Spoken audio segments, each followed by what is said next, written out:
Good evening, everybody. I am Chuck Rogers, a licensed professional counselor and licensed marriage and family therapist. And I'm Keith Dunn, and I am a network engineer. And together we are Tabletop Coffee.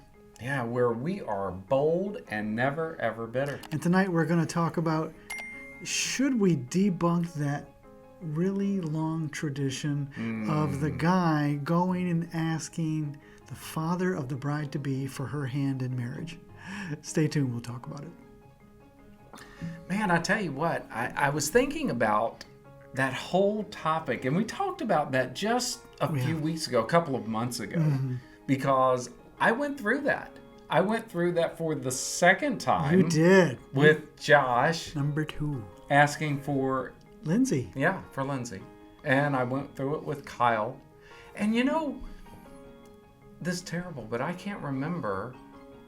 I'm sure I did. I am sure I asked Lisa's father for her hand, but But you don't recall it. I don't really recall. I did it too. I'm sure I asked did. for my wife's father. I didn't ask for my wife's father's hand. Did you ask for your wife's father's hand? I asked my wife's father for her hand. Okay. In marriage.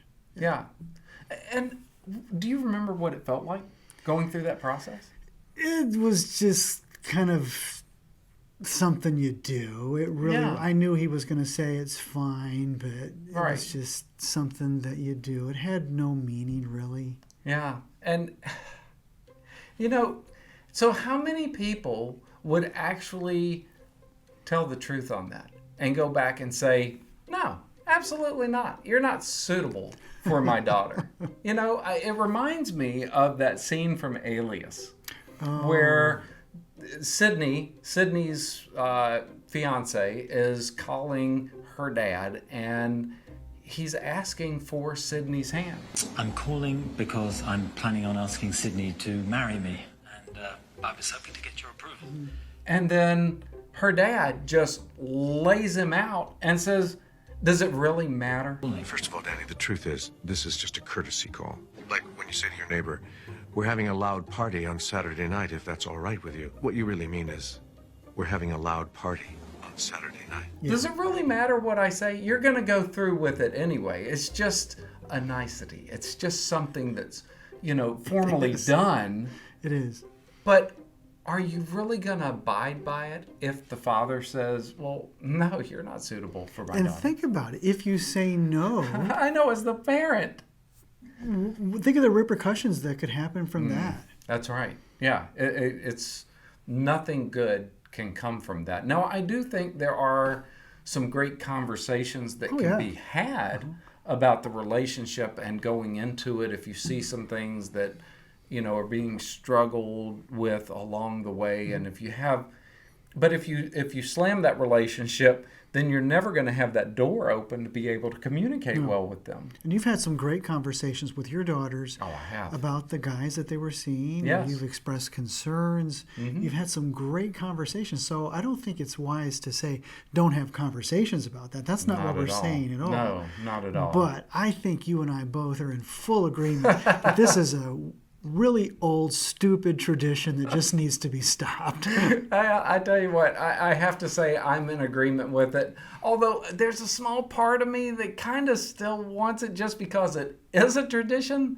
But going through it, I just don't see there's much of a point. I think there's a much better way to do it. Yeah, have some conversations. Yeah. But stop this ludicrousness. Yeah, stop the madness.